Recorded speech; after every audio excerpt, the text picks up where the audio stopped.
এক পর্যায়ে কোন সেনা সদস্যের সাথে তর্ক বিতর্ক হয়েছে, হয়তো মারতে পাশার উপর দুইটা বাড়ি, বাস এইটাকে ইস্যু বানাইয়া বহিরাগত কিছু লোক, এটা আমি একটা ভিডিও ক্লিপ দেখছি, বহিরাগত কিছু লোক আইসা এদেরকে উস্কানি দিয়া বাস শুরু করছে স্লোগান। দেখেন একই সাথে সচিবালয়ে ইট পাটকেল ছুটতেছে, মিছিল টিছিল করতেছে, এগুলো করতেছে। হোয়াট ডাজ ইট মিন?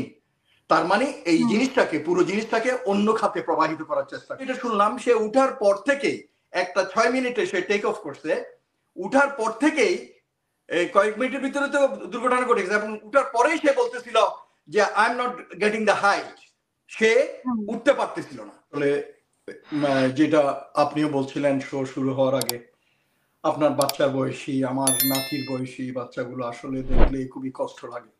এটা আসলে হৃদয় নাড়ানো এমন একটি ঘটনা, এটা আমি বলবো একটা দুর্যোগ আমাদের দেশের জন্য, আমাদের জাতির জন্য।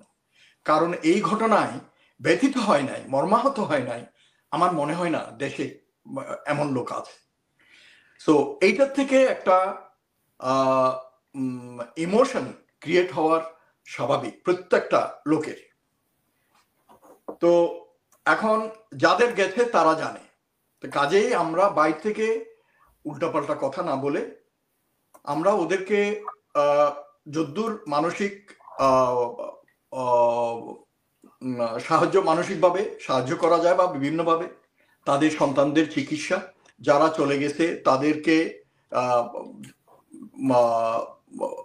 ফিনারেল বা বারিয়াল এগুলো করার ব্যাপারে সাহায্য করা, তো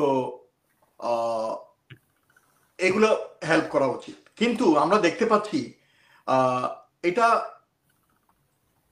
এই যে আমি সেদিনও আপনার শোতে বলেছিলাম যে এটা সব দেশে বিপ্লবের পরে পরাজিত শক্তিরা এরা কিন্তু ওত পেতে থাকে, এরা ওত পেতে থাকে অপরচুনিটি কখন আসবে, এবং ওই অপরচুন মোমেন্টে তারা জনগণের ক্ষোভ, সাময়িক ক্ষোভ বা ইমোশনকে এক্সপ্লয়েট করে যেন কোনো দুর্ঘটনা ঘটাতে পারে।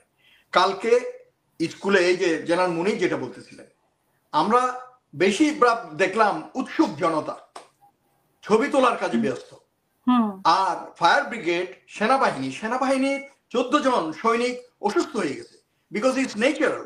কারণ ওখানে ফ্লেম, স্মোক এগুলো নাক দিয়ে যাচ্ছে, ইনহেল করতেছে, আর এইটা তো ওখানে গ্যালনস অফ ফুয়েল থাকে বিমানগুলোতে, এবং এগুলো হচ্ছে সবচেয়ে রিফাইন্ড ফুয়েল, এবং এইগুলোতে আগুন জ্বললে যেই পরিমাণ ফ্লেম এবং উত্তাপ সৃষ্টি হয়, এটা কিন্তু অন্যান্য নর্মাল আগুনের চেয়ে বেশি।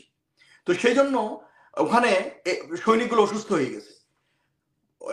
ফায়ার ব্রিগেড, সেনাবাহিনীর লোক, তারপরে এয়ারফোর্সের লোক আসছিল, তো আরো যারা আসছিল উদ্ধার কার্যে ভলান্টিয়ার ছিল, এরা কাজ করতে পারতেছিল না, লোকজন এসে ঘিরে ধরছে। তারপর কিছু এই সাংবাদিক, পাগল সাংবাদিক, মানে বুঝবে না যে when is the right time যে খবর নেওয়ার জন্য, তো ওদেরকে সরে যেতে বলছে। এক পর্যায়ে কোন সেনা সদস্যের সাথে তর্ক বিতর্ক হয়েছে, হয়তো মারতে পাশার উপর দুইটা বাড়ি, বাস এইটাকে ইস্যু বানাইয়া বহিরাগত কিছু লোক, এটা আমি একটা ভিডিও ক্লিপ দেখছি, বহিরাগত কিছু লোক আইসা এদেরকে উস্কানি দিয়া বাস শুরু করছে স্লোগান। কয়েকজন ধরা পড়েছে দেখেছেন তো মনে হয়? সেটাই, সেজন্য মানে ওদের আন্দোলনের মধ্যে ঢুকে গিয়েছে। এক্স্যাক্টলি। এবং এরপরে ওই যে জেনারেল মুনির যেটা বললো, উপদেষ্টারা আসলো, তাদেরকেও আটকায় রাখলো, ডাজন্ট ম্যাটার। উপদেষ্টা বলছে যে তোমাদের যে 6 দফা দাবি, ওরা 6 দফা দাবি দিচ্ছে, অসুবিধা না, আমি এগুলো পড়ে দেখছি, ওগুলো যৌক্তিক।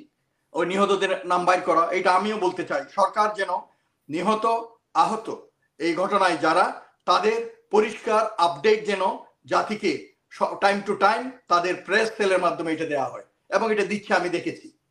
এই পর্যন্ত বোধহয় 31 বোধহয় মারা গেছে যা পাইছি। বাট ওই যে জিনিসটা আমি বলতে চাচ্ছিলাম, বার্ন কেসের ক্যাজুয়ালিটি কিন্তু আপনি বলতে পারবেন না, 2 দিন পর থেকে কিন্তু শুরু হয়। কারণ এই ধরনের ফ্লেম যখন আপনি ইনহেল করেন, এটা আপনার সিস্টেমে চলে যায়, এবং ওখানে ওই যে ব্লিস্টার হবে বা ইনজুরিটা যখন হবে, তখন শ্বাসনালীটালি এফেক্টেড হয়ে যায়, তখন আস্তে আস্তে মারা যায়।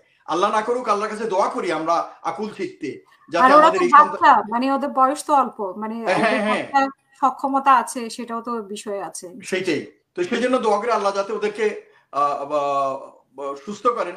কিন্তু তবুও আমার মনে হয় আগামী 2-3 দিনে হয়তো এই মৃত্যুর সংখ্যা মৃত্যুর মিছিলে আরো অনেকে জয়েন করবে।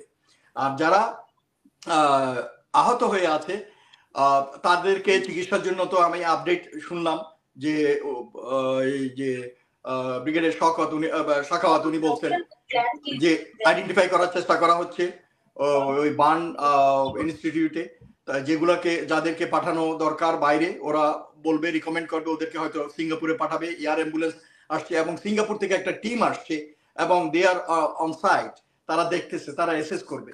তো সরকার, জনগণ এবং রাজনৈতিক দল সবাই যার যার পাঠ করতেছে, কিন্তু আমি যে জিনিসটা বলতে চাচ্ছি, জনগণের এই যে জাতীয় একটা দুর্যোগের সময় এই যারা ক্ষতিগ্রস্ত তাদের ইমোশনটাকে কাজে লাগিয়ে দেশের শত্রু যারা এবং ভারতের চর যারা, তারা কিন্তু তার সক্রিয় হয়ে আছে, তারা দেশের ভিতরে অশান্তি করার চেষ্টা করতে। আপনারা দেখেন একই সাথে সচিবালয়ে ইট পাটকেল ছুটতেছে, মিছিল টিছিল করতেছে, এগুলো করতেছে। হোয়াট ডাজ ইট মিন? তার মানে এই জিনিসটাকে, পুরো জিনিসটাকে অন্য খাতে প্রবাহিত করার চেষ্টা করতেছে। আর আপনি যদি আমাকে বলেন, আমি 30 বছর আর্মিতে চাকরি করছি, আমি গোয়েন্দাতে চাকরি করছি আমার ম্যাক্সিমাম টাইম। বাংলাদেশ আর্মিতে গোয়েন্দার যত পজিশন আছে সব জায়গায় আমি কাজ করছি। তো আমি যে জিনিসটা অ্যাসেসমেন্টটা বলতে চাই, কেউ যদি বলে, ওই যে আপনাকে বললাম না, এখন সবাই বিশেষজ্ঞ হয়ে যাওয়ার চেষ্টা করতেছে, মানে সবাই আর্মামেন্ট বিশেষজ্ঞ, প্লেন বিশেষজ্ঞ, কত কিছু উল্টাপাল্টা কথা বলতেছে। তো আমাদের সমস্যা হচ্ছে এইটা। তো এখন সোশ্যাল মিডিয়া হওয়ার কারণে লোকজন উল্টাপাল্টা কথা বলতেছে। এইটা স্যাবোটাজ নয়, এটা স্যাবোটাজ হতে পারে না। This officer flight lieutenant Tauqir সেদিন ছিল ওর সোলো ফ্লাইং, এবং যখন সোলো ফ্লাইং এর আগে ওরিয়েন্টেশন ফ্লাইং হয়, ট্রেনিং ফ্লাইং হয়, তখন তার সাথে ইন্সট্রাক্টর থাকে একজন। এই কালকে যখন সে ফ্লাই করতেছিল, সে ফার্স্ট টাইম সোলো ফ্লাইটে গেছে, এবং এটা একটা অ্যাচিভমেন্ট। একটা নতুন অফিসার যখন এই যে ফাইটার গুলা ফ্লাই করে ইনিশিয়াল ট্রেনিং এর পর, যখন সে একা একা চালাবে, এটা একটা নিজেরও একটা এক্সাইটমেন্ট এবং তার কেরিয়ারও একটা অ্যাচিভমেন্ট। তো এইটা ছিল তার সোলো ফ্লাইং।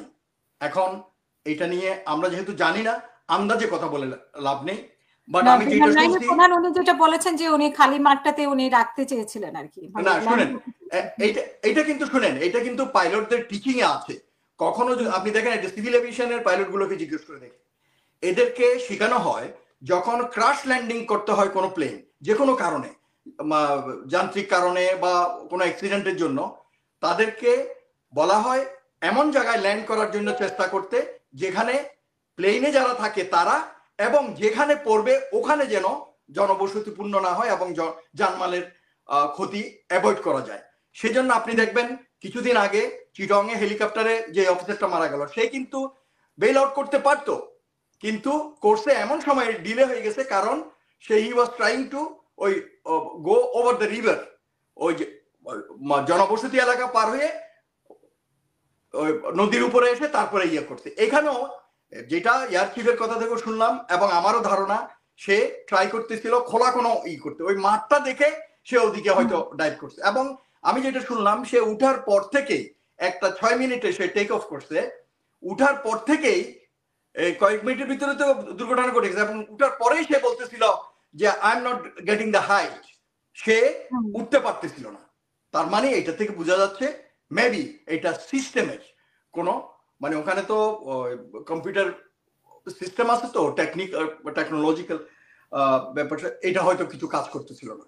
তো এইটা হয়তো তদন্তে বের হয়ে আসবে। কিন্তু আমার কথা হচ্ছে যে দেশবাসীর বুঝতে হবে যে এই ধরনের ক্রুশিয়াল মোমেন্টে আমাদের এমনি দেশ যাচ্ছে একটা ক্রান্তিকালের ভিতর দিয়ে, তার ভিতরে এই ধরনের দুর্যোগ আসতেই পারে। সো এটা একটা, আমি বলবো, জাতির জন্য দুর্যোগ। এটাকে আমাদেরকে মোকাবেলা করতে হবে সাহস, ধৈর্য, দেশপ্রেমের অবস্থান থেকে, এবং আমাদেরকে যাতে কেউ মিসগাইড করতে না পারে বিভিন্ন গুজব এবং উস্কানি দিয়ে, সেদিকে খেয়াল রাখতে হবে।